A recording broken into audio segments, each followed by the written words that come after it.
Sejam bem-vindos ao meu canal. Hoje nós vamos falar de Josué. Josué ele foi sucessor de Moisés, ou seja, depois que Moisés faleceu, quem ficou no lugar para liderar o povo de Deus, o povo de Israel, foi Josué. Deus deu ordem a Josué para que passasse o rio Jordão com todo o povo de Israel. E o Senhor Deus disse o plano a ser seguido por Josué e todo o povo de Israel. O plano era: os sacerdotes deveriam levar a arca da aliança, até as bordas do rio Jordão. Assim que os pés dos sacerdotes pisassem, molhassem com as águas das bordas do rio Jordão, o Senhor Deus havia de providenciar uma forma de eles conseguir passar em seco este rio Jordão. O povo obedecia a Josué, assim como eles obedeciam a Moisés, e fizeram exatamente aquilo que ele pediu. Então, assim que as águas tocaram, assim que os pés dos sacerdotes tocaram as águas do rio Jordão, nas bordas, o Senhor Deus fez com que o rio Jordão parasse de correr as suas águas, ou seja, ele secou o leito do rio Jordão e fizeram com que parasse de correr as águas do rio Jordão, e assim o povo de Israel passou em seco. Mas agora eles tinham um novo desafio para ser seguido. O desafio era a conquista, a tomada da cidade de Jericó. Josué enviou então 2 espias até aquela cidade. Os 2 espias encontraram uma prostituta por nome Raabe. Raabe, ela temia ao Senhor. Ela já tinha ouvido falar do que Deus havia feito com o seu povo de Israel. Ou seja, Raabe já tinha ouvido falar que Deus abriu o mar vermelho. Então ela temia ao Senhor. E ela escondeu em sua casa, no telhado, esses 2 espias enviados por Josué. Então, Raabe pediu para eles simplesmente: olha, guarde a minha vida e guarde a vida da minha família. Então os espias pediu para Raabe: então, pendure uma fita, um cordão de escarlate na janela. Assim, quando nós viermos conquistarmos a cidade, saberemos que, esta casa não poderemos, porque a gente tem um acordo feito ali para deixarmos eles vivos. Os espias voltam à cidade e avisam a Josué acerca de como era a cidade, que era realmente uma fortaleza. As paredes eram grossas, altas, fortes, resistentes. Aos olhos humanos, parecia intransponível, intraspassável.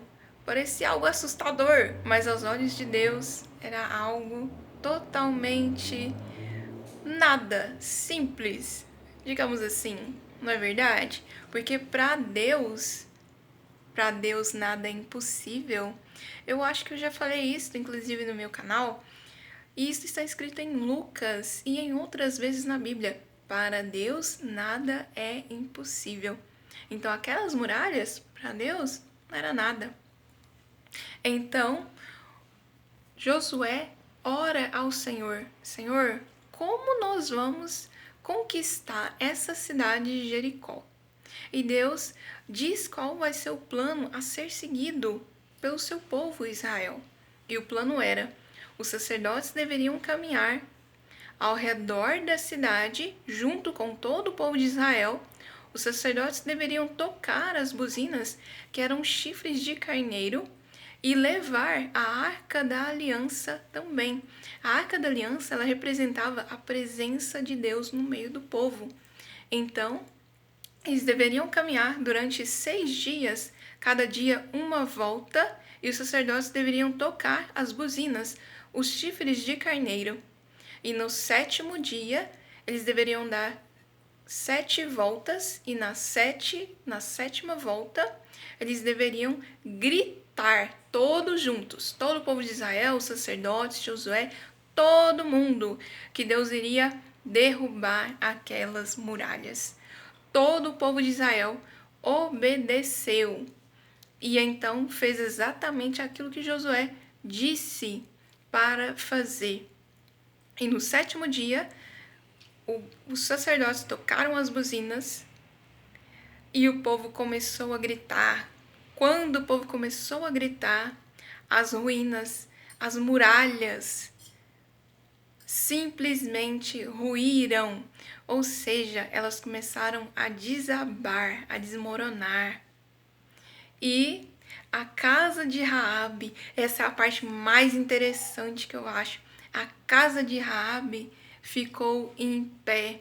Deus destruiu apenas o muro da cidade e deixou a casa de Raabe em pé, porque Deus sabia do acordo que os 2 espias haviam feito.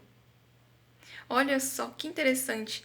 Todo o muro caiu e a casa de Raabe, ela ficava no muro de Jericó. Ela ficava ali em algum lugar no muro de Jericó.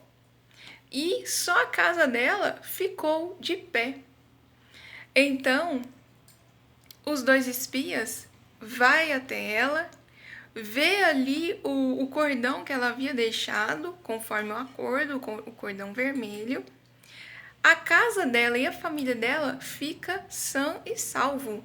O restante, depois que o muro caiu, o povo de Israel entrou na cidade e conquistou aquela cidade, destruiu todo o povo e, por ordem do Senhor, deixou apenas a prata, o cobre e o ouro, porque isto deveria ser entregue ao templo do Senhor. O restante, nada ficou daquela cidade. Então, essa passagem de Josué, no livro de Josué, ela nos ensina muitas coisas acerca de obediência. Por exemplo, nós devemos obedecer ao Senhor, ouvir, seguir o plano de Deus. Se Deus ordena nós fazermos algo, nós devemos prontamente obedecer. Porque se o Senhor mandou nós fazermos, é como se fosse uma garantia. Olha, filho, vai dar certo. Segue exatamente aquilo que eu estou te falando, que vai dar certo. O povo de Israel obedeceu a Josué e deu certo. E depois da conquista de Jericó, inclusive, tem a tomada da cidade de Ai, que a primeira vez eles não conseguem por conta do anátema. Lembra que Acã havia pecado? E por conta desse pecado de Acã, que ficou um pouco escondido, eles não vencem a primeira vez que eles vão batalhar contra a cidade de Ai. Eles não conseguem vencer por conta do pecado que ficou escondido de Acã. E só depois que Deus diz, que Deus revela acerca que, Acã está em pecado. Assim que vocês retirarem esse anátema, vocês podem seguir, que eu serei com vocês novamente e vocês vão vencer. Eles resolvem este problema do pecado de Acã e depois eles vão de novo e vencem. Eu estou fazendo esse comentário que segue ali no livro de Josué, depois da conquista de Jericó, porque também nos fala acerca da obediência, da santidade. Se nós obedecermos ao Senhor e fazermos exatamente aquilo que Ele nos pede, tudo vai dar certo. É assim que funciona. E enquanto nós desobedecermos ao Senhor, como em outro vídeo eu disse acerca de Jonas, nós vamos sofrer consequências. Sim, nós vamos passar por coisas que a gente não passaria se nós simplesmente obedecêssemos ao Senhor logo da primeira vez. Então, eu hoje vim falar acerca um pouquinho da história de Josué, porque o livro de Josué, ele segue falando da história de Ai, que eu não entrei muito em detalhes, que eu queria falar apenas mesmo da passada do Rio Jordão e da tomada da cidade de Jericó. Mas o livro de Josué, ele segue falando da tomada da cidade de Ai e segue também falando de outras histórias. Mas, para não alongar muito o vídeo, eu vou ficar por aqui, ok? Eu espero que você leia o livro completo de Josué. É muito maravilhoso e incrível as histórias que tem ali, e essas são apenas algumas. Se você examinar os versículos, os capítulos, você vai entender do que eu estou falando. Porque a Bíblia inteira, ela é assim. À medida que você vai lendo, você vai entendendo cada vez mais. A primeira vez que você lê um capítulo, você vê uma informação. E depois você lê ele de novo, você entende outra informação.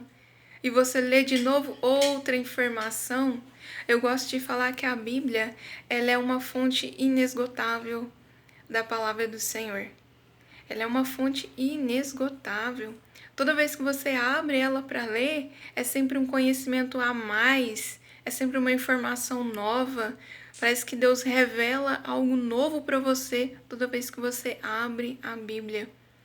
Quando você está com o coração aberto e quando você quer realmente estar fazendo aquilo ali, querendo, com vontade, Deus começa a te revelar, abre o seu entendimento e você começa a entender cada vez mais informações e informações que você não havia visto antes, percebido antes, mas que estavam ali.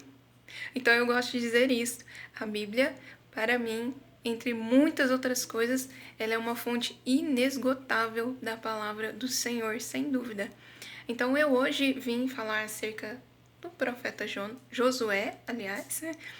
E no próximo vídeo, eu não sei qual eu vou falar. Talvez Eliseu, talvez Isaac. Eu ainda, realmente, eu não sei de qual personagem bíblico eu vou falar, mas eu espero que você tenha gostado desse vídeo. Curta, compartilha e até a próxima.